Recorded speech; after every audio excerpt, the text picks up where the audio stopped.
En estos versículos el apóstol Pablo continúa presentando argumentos en cuanto a que la salvación es por medio de la fe y no de las obras. Es algo que se repite una y otra vez en la epístola de Gálatas. De hecho, es el énfasis principal, ¿verdad? Que las obras no justifican a nadie. Ya puedes ser todo lo bueno que puedas ser, nunca vas a poder llegar a cumplir a la perfección la ley de Dios. Y en el momento que fallas en un mandamiento, en uno de esos estatutos que Dios ha establecido, ya hay pecado. Y entonces eso te hace culpable de toda la ley. Y una y otra vez está repitiendo el apóstol Pablo a los Gálatas que la ley no salva.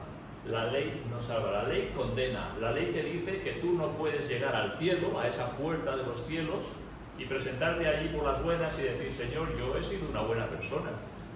El Señor te pide las credenciales y esa no es válida. Esa no es válida. Esa no te deja entrar. Lo único que te da la credencial es la fe y solo la fe en la persona y obra del Señor Jesucristo. Porque Él es la puerta, como hemos comentado hace un momento, ¿verdad? Y eso es lo que va enfatizando una y otra vez el apóstol Pablo y lo expresa de diferentes maneras. Te lo explica de una manera y después te lo explica de otra manera. Y te lo va desarrollando de diferentes maneras para que puedas entender que no es las obras, no es el esfuerzo de cumplir o de ser bueno, no, es la fe en la persona del Señor Jesucristo, quien cumplió la ley a la perfección. Él sí que la cumplió a la perfección. Por eso, cuando llegó a la cruz era el sacrificio perfecto, porque en Él no había pecado. Entonces Él cogió el pecado de todos nosotros y con su muerte pagó el precio de nuestros pecados. Es la fe en el Señor Jesucristo. La ley y la gracia están en oposición la una y a la otra. Son como irreconciliables. La ley te condena, la gracia te salva, ¿verdad? Están en oposición la una frente a la otra. La ley nos dice que es imposible salvarse por medio de ella, pero ¿qué es lo que hace? Nos lleva a Cristo. La ley te dice, yo te condeno, pero te lleva a Cristo, ¿verdad? Yo no puedo salvarte, yo te condeno, no puedo salvarte, pero te llevo a Cristo. La ley es nuestro ayo, ¿verdad? Es nuestro tutor, es aquel que nos lleva al Señor Jesucristo. La ley es presentada como nuestro tutor, unos versículos más arriba, en el versículo 24 del capítulo 3, de manera que la ley ha sido nuestro ayo para llevarnos a Cristo, a fin de que fuésemos justificados por la fe. ¿Os dais cuenta? A fin de que fuésemos justificados por la fe en Cristo. Y la ley nos conduce, ¿verdad?, al único que nos puede salvar. En estos versículos vamos a ver cómo se nos muestra un cambio de posición, ¿verdad? Ese cambio de posición es el que opera en el Espíritu Santo cuando una persona viene a Cristo. En la vida de todo creyente existe un antes y un después. Así lo enseñan las Escrituras. Podemos recordar, ¿verdad? El apóstol Pablo escribiendo dice, antes seréis tiniebla, ahora sois luz en el Señor. ¿Veis? Un cambio de posición. Antes seréis tiniebla, ahora sois luz en el Señor. También nos habla la Escritura de que éramos enemigos de Dios. Enemigos de Dios. El corazón sin Cristo es enemigo de Dios. Está en enemistad con Dios, ¿verdad? Pero por medio del Señor Jesucristo hemos sido reconciliados. Ahora ya estamos reconciliados y hemos creído en Cristo, estamos reconciliados con Dios. Ya no somos enemigos de Dios. Ya hemos entregado nuestra vida al Señor, hemos confiado en el Señor Jesucristo como nuestro Salvador. Y hay un antes y un después.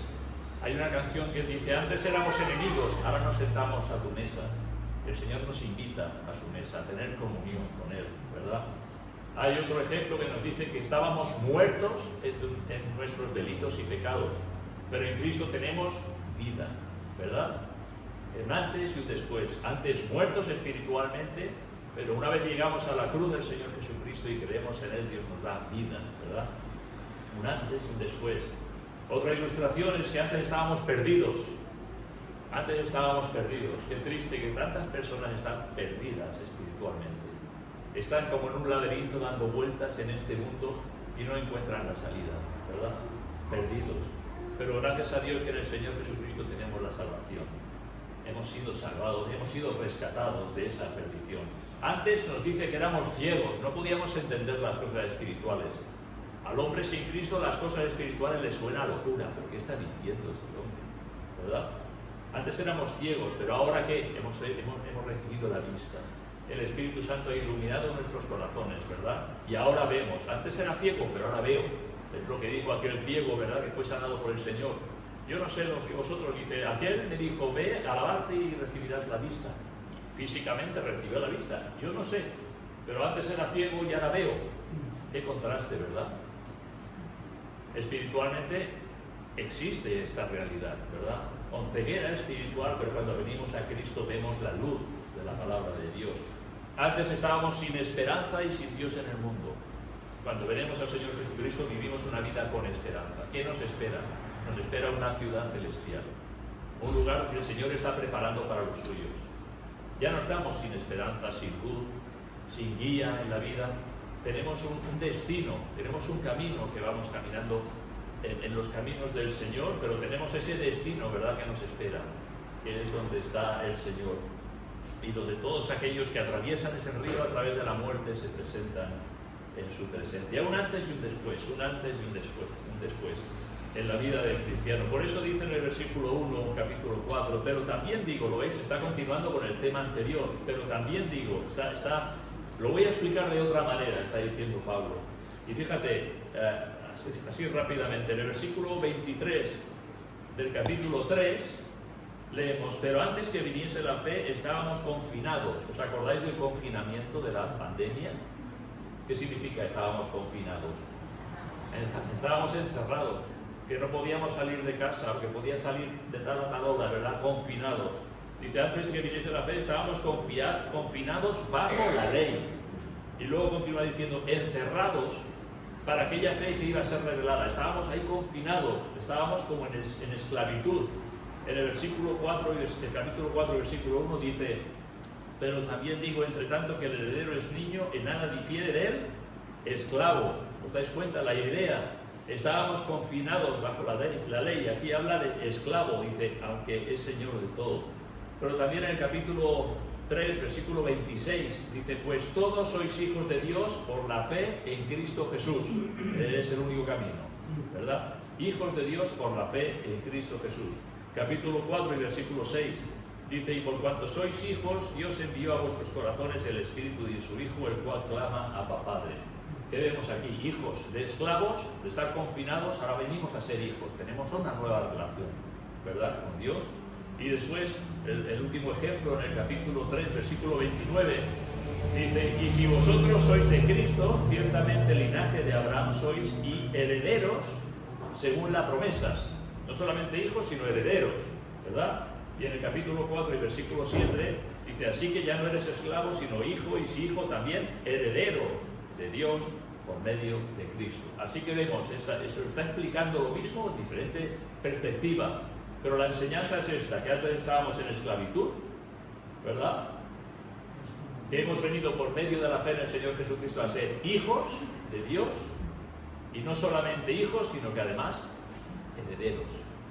Tenemos una herencia, ¿verdad?, reservada en los cielos para nosotros. Y es un poquito lo que vamos a ir viendo.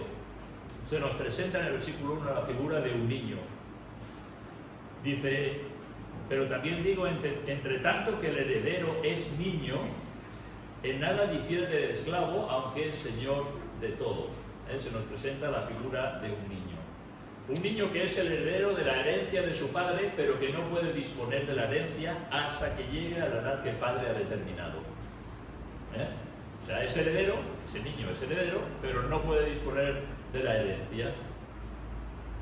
En nada difiere del esclavo. El esclavo no puede meter la mano en la herencia de su señor. En nada difiere del esclavo. El niño no puede meter la mano en la herencia de su padre hasta el tiempo señalado por el padre, ¿verdad? Por tanto, no difiere, ¿verdad? La situación de niño, nos estamos hablando aquí, es como si fuera, no difiere, nada se diferencia de un esclavo. No puede disponer de la herencia. Tiene que crecer, tiene que madurar, tiene que llegar al punto de convertirse en hombre, dejar ya de ser niño y venir a ser hombre, ¿verdad? Versículo 2 dice, sino que está bajo tutores y curadores hasta el tiempo señalado por el Padre. Mientras continúa siendo niño, no solo no puede disponer de la herencia, sino que también está bajo la autoridad de tutores y curadores. Esto es la ley. Tutores y curadores, ¿verdad? No es libre para hacer lo que quiera. Tiene que estar sujeto a la autoridad que tiene sobre él y que ha sido dispuesta por el Padre hasta el tiempo que él ha determinado. ¿Vale? Así que un niño, que su padre pueda ser multimillonario y le haga heredero, pero hasta que diga, no, hasta que no tenga 18 años o 23 años o los años que sea, no puede tocar la herencia, ¿verdad? Está bajo tutores, que esos tutores son esclavos, son siervos también, que están en la casa de sus señores y eran los encargados de cuidar, ¿verdad?, el crecimiento de los niños. Pablo coge esta ilustración y la aplica a los gálatas, y también a los creyentes en general, porque después de decir esto, después de decir que el heredero que es niño no difiere del esclavo, y aunque es señor de todo, sino que está bajo tutores curadores, hasta el tiempo señalado por el Padre, versículo 3, así también nosotros. Lo que está diciendo es una explicación, una ilustración. Así también vosotros, lo que estoy diciendo, no le estoy explicando un cuento chino, así también vosotros, ¿verdad? Dice, también nosotros cuando éramos niños, o sea, hemos sido niños.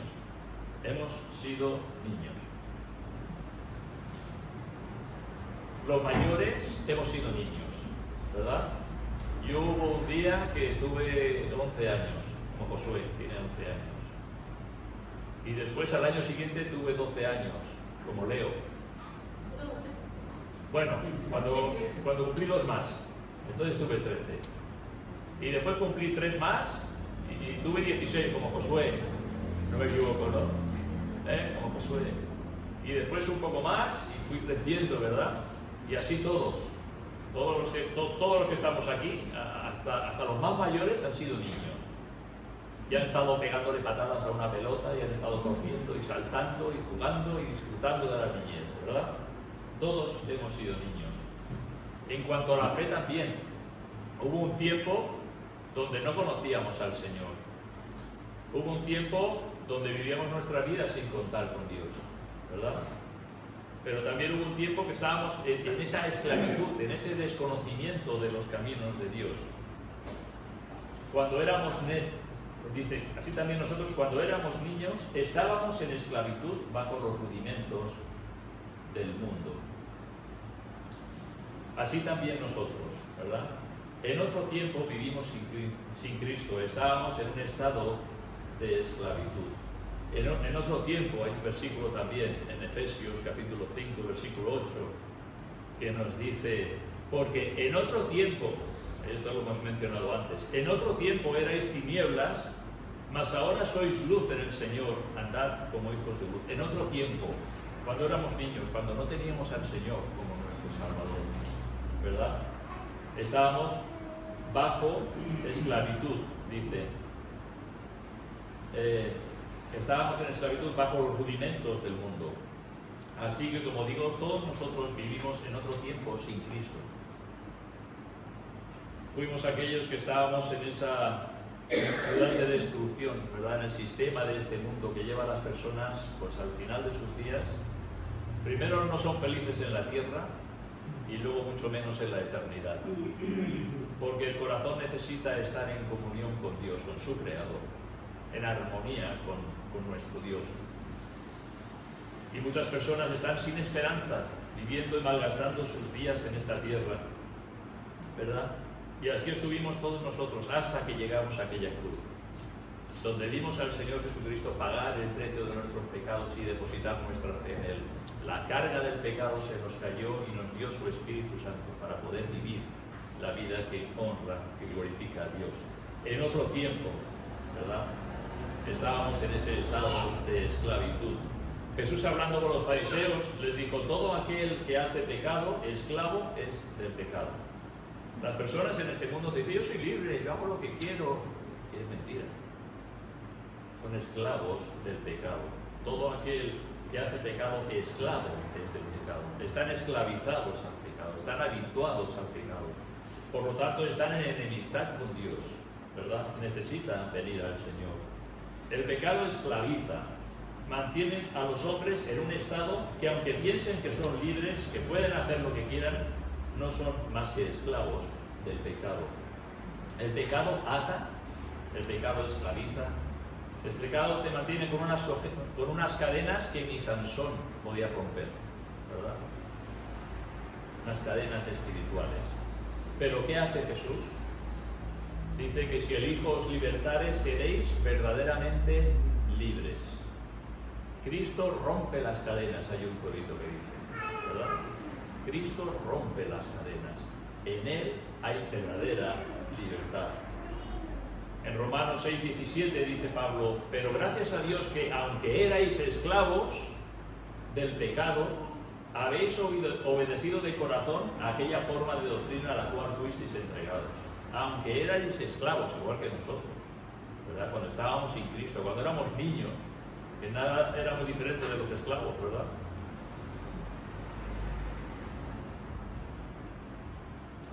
Les estaba diciendo eso, que eran esclavos del pecado, pero ahora de todo corazón habéis creído en Cristo y habéis sido hechos libres. Tito 3:3 dice, porque nosotros también éramos en otro tiempo, insensatos, rebeldes, extraviados, esclavos de concupiscencias y deleites diversos, viviendo en malicia y envidia, aborrecibles y aborreciéndonos unos a otros. Así viven las personas sin Cristo. ¿Habéis visto? ¿Qué fotografía? En otro tiempo, les dice, antes de venir a Cristo eran insensatos, rebeldes, extraviados, perdidos, esclavos de concupiscencias y deleites diversos, viviendo en malicia, envidia, aborrecibles y aborreciéndonos. Terrible, ¿verdad? ¿Qué fotografía? Así están las personas sin Cristo.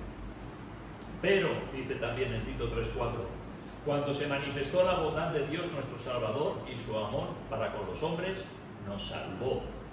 No por obras de justicia que nosotros hubiéramos hecho, no es lo que nosotros hemos hecho, nos salvó, no por obra de justicia, sino por su misericordia, por el lavamiento de la regeneración y por la renovación en el Espíritu Santo. Es la obra de Dios en el corazón que trae convicción de pecado y te lleva a Cristo. Eso también es la obra del Espíritu Santo en el corazón. Cuando uno siente el peso de esa mochila, cuando termine el culto, coger esa mochila verás que no pesa nada. Tendríamos que haberla llenado de piedras o de plomo, ¿verdad? El peso del pecado, el peso del remordimiento de lo que hemos hecho en contra de Dios, las veces que hemos desobedecido a Dios, que hemos andado en oscuridad perdidos, ¿verdad? Dice, nos salvó por su misericordia. Versículo 3. Así también nosotros cuando éramos niños estábamos en esclavitud bajo los rudimentos del mundo. ¿Qué son los rudimentos del mundo? Algunos hablan de los rudimentos del mundo como la ley de Dios, ¿verdad? Es el peso, que tienes que cumplir esto, que tienes que hacer lo otro, que estos sacrificios, que tienes que comer de esto, que esto no tienes sobre los rudimentos. Otros dicen que no se refiere a la ley de Dios, sino que se refiere a las tradiciones de los pueblos paganos, que también tenían pues su adoración, ¿verdad? Sus dioses y sus rituales y su esclavitud en cuanto a la ley, ¿verdad? De hecho, los rudimentos del mundo lo menciona también en Colosenses. Dice, mirad que nadie os engañe por medio de filosofías y huecas sutilezas según las tradiciones de los hombres conforme a los rudimentos del mundo y no según Cristo. Es algo de este mundo, ¿verdad? Y luego en Colosenses 2:20 dice, pues si habéis muerto con Cristo en cuanto a los rudimentos del mundo, ¿por qué como si vivieseis en el mundo sometéis a preceptos, etcétera, etcétera? Así que, ¿qué son los rudimentos del mundo? Hay un comentarista, Antonio a veces lo menciona, Hendriksen, ¿no? Hendriksen. Dice esto, los rudimentos del mundo deben interpretarse como enseñanzas elementales sobre reglas y regulaciones por las cuales antes de la venida de Cristo, tanto judíos como gentiles buscaban lograr, ¿lo ves? Buscaban lograr, tanto judíos como gentiles buscaban lograr, cada cual a su manera, la salvación por sus propios esfuerzos, y en conformidad con los impulsos de su propia naturaleza carnal, no regenerada. Así que resume los rudimentos del mundo como el esfuerzo del ser humano, sea un judío o gentil, de por medio de sus obras ganar la salvación. En cierto sentido, los judíos buscaban, ¿verdad?, la salvación por medio del cumplimiento de la ley, por medio de las obras, y los gentiles también, rendiendo culto a sus dioses y haciendo sus sacrificios. Todos trataban de alcanzar lo inalcanzable por medio de las obras. No se puede alcanzar la salvación por medio de las obras. La salvación solo se alcanza por medio de la fe en Cristo Jesús. Pablo, escribiendo a los Corintios, les dijo: cuando yo era niño, hablaba como niño, pensaba como niño, juzgaba como niño, mas cuando ya fui hombre dejé lo que era de niño. Pablo, como niño, estaba sujeto a la ley del pueblo de Israel, ¿verdad? Estaba sujeto. Yo cuando era niño, realmente todavía no había puesto su fe en Cristo, ¿verdad? En aquel Mesías que había de venir. Juzgaba como niño, hablaba como niño, pero cuando ya fui hombre dejé lo que era de niño, ¿verdad?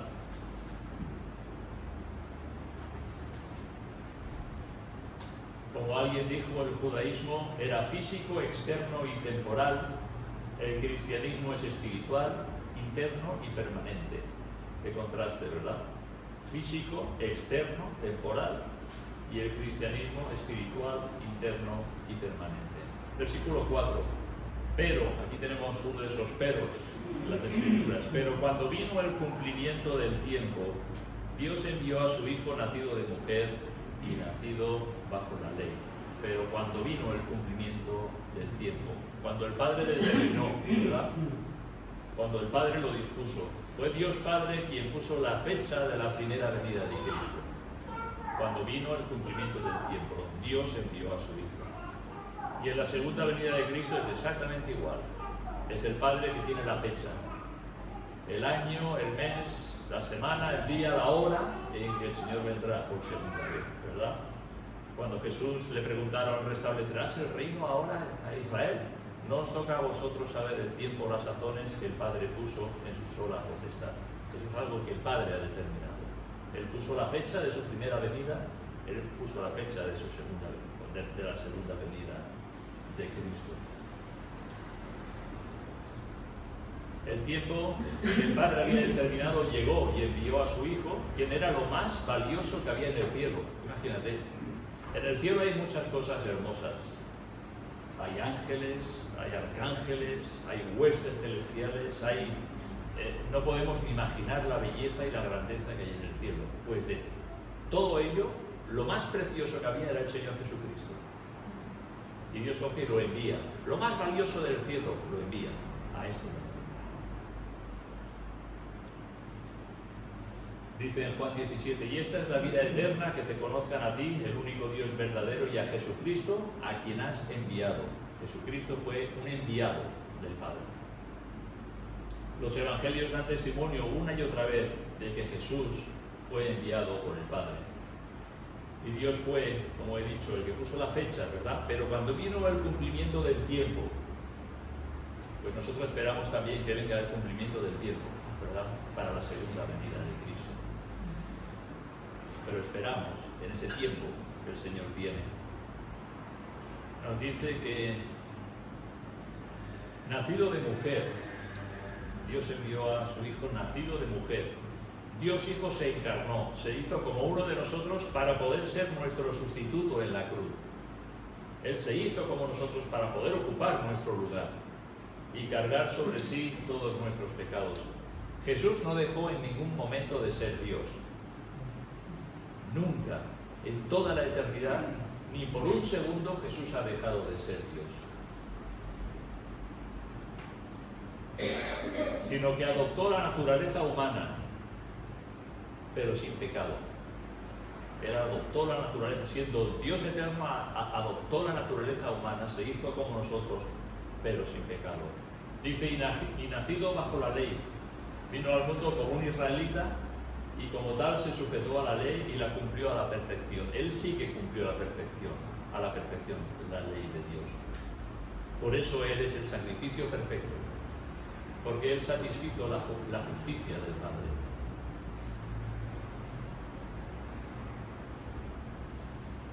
Dios es quien decidió cuándo Jesús vendría, cómo vendría y el para qué.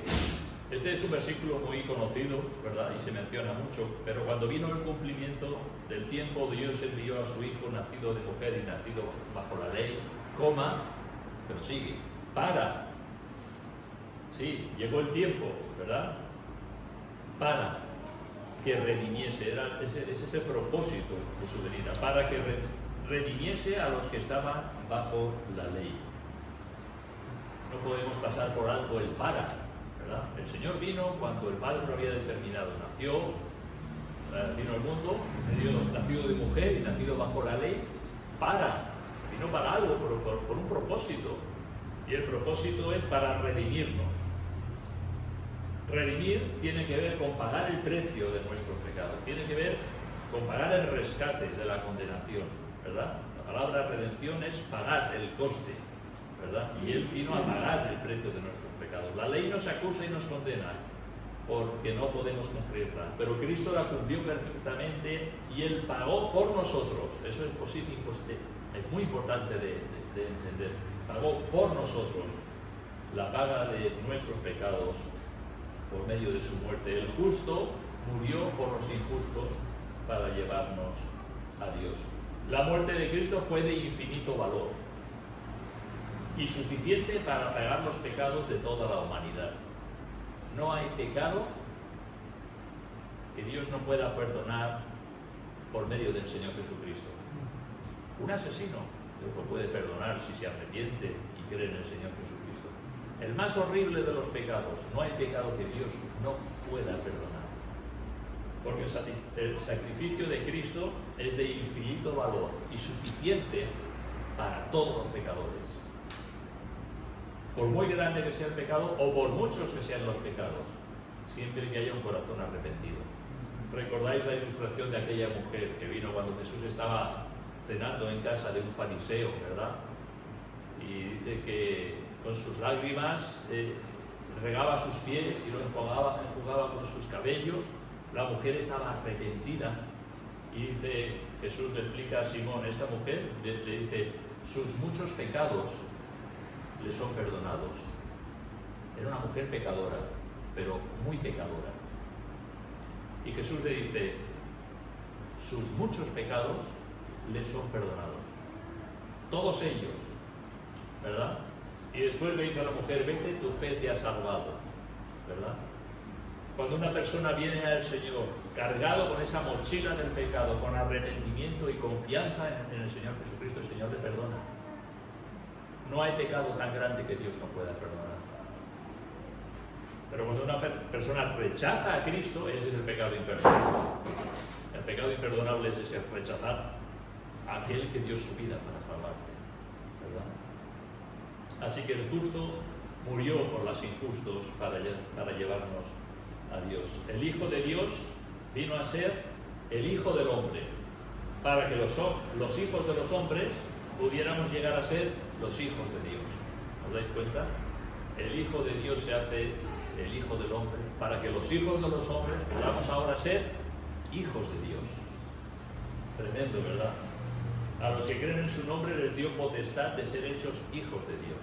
La fe, el puro evangelio del Señor Jesucristo es este, la fe.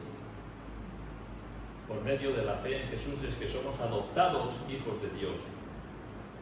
La redención por medio de Jesús es lo que nos saca de la esclavitud, de la niñez, y nos hace hijos suyos. ¿Quiénes son los hijos adoptados de Dios? Los que creen en Jesús como su Salvador y lo tienen como su Señor. ¿Os dais cuenta? No es lo que nosotros podamos hacer, es lo que Él hizo por nosotros. Pero esto hay que creerlo de todo corazón, esto hay que recibirlo, esto hay que aceptarlo, esto hay que vivirlo, es hacerlo nuestro por la fe. Y si esto es una realidad en nuestras vidas, si realmente hemos confiado en el Señor Jesucristo como nuestro único Salvador, entonces leemos en el versículo 6, y por cuanto sois hijos, Dios envió a vuestros corazones el Espíritu de su Hijo, el cual clama, Abba, Padre. Si realmente hemos creído en el Señor Jesucristo, entonces somos hijos de Dios. Y Dios envía a nuestros corazones el Espíritu de su Hijo, por medio del cual ahora podemos tener comunión con Dios, pero una comunión estrecha, ¿verdad? Que dice aquí que clama Abba, Padre. Abba es una palabra que significa en arameo papá. Eran las primeras palabras que decían los niños cuando crecían, ¿verdad? Y en nuestro tiempo también, ¿no? Papá, mamá. Hay algunos papás que están contentos que papá fue primero. Hay otros que están tristes porque fue mamá primero, ¿verdad? Papá, mamá. Las palabras, los primeros balbuceos de los niños, ¿verdad? Papá, mamá. Una palabra cariñosa, una palabra familiar, de intimidad y respetuosa, ¿verdad? Papá. Y aquí dice que el Espíritu que Dios ha puesto en nuestros corazones clama, Abba Padre. Podemos decir Padre Celestial. Jesús, cuando enseñó a sus discípulos, dice Padre nuestro que estás en los cielos, ¿verdad? Podemos tener hemos sido adoptados como hijos suyos por medio de Jesucristo. Adoptados. O sea, es que es difícil de poder llegar, ¿verdad?, a asimilar todas estas verdades. Podemos tener una cercanía, una comunión con nuestro Padre Celestial. Y así lo vemos en el Nuevo Testamento. Dios nos trata como sus hijos, ¿verdad? Como miembros de su familia. El Señor nos podía haber permitido, pero vosotros estáis allá. Pero es que el Señor nos ha adoptado y nos ha hecho hijos suyos, ¿verdad? De su familia. Ningún siervo, ningún esclavo osaría llamar padre a su Señor. Pero un hijo adoptado sí que tiene ese privilegio, ¿verdad? Aquel que ha sido adoptado como hijo de Dios sí que tiene ese privilegio de poder tener esa comunión estrecha con Dios. Abba Padre. El Espíritu es quien regenera, quien imparte vida, el que obra de tal manera que produce un cambio en la vida, un antes y un después. Hay un antes y un después. Es como si te haces una fotografía antes de ser salvo y otra después de ser salvo, una fotografía espiritual. Y son blanco y negro. Antes era así. Antes amaba esto, antes buscaba esto, antes iba a estos lugares, antes pensaba esto, ahora es otra cosa. Un antes y un después. Un cambio, ¿verdad? Un cambio. Porque el Espíritu es el que opera en el corazón del regenerado, del creyente, ¿verdad? Ese cambio. En Romanos dice, porque todos los que son guiados por el Espíritu de Dios, estos son hijos de Dios. ¿Guía el Espíritu Santo tus pasos en esta vida? Los que son guiados por el Espíritu de Dios, estos son hijos de Dios. Tenemos un guía, se llama Espíritu Santo. Si Él es quien nos guía, nos dice que estos somos hijos de Dios.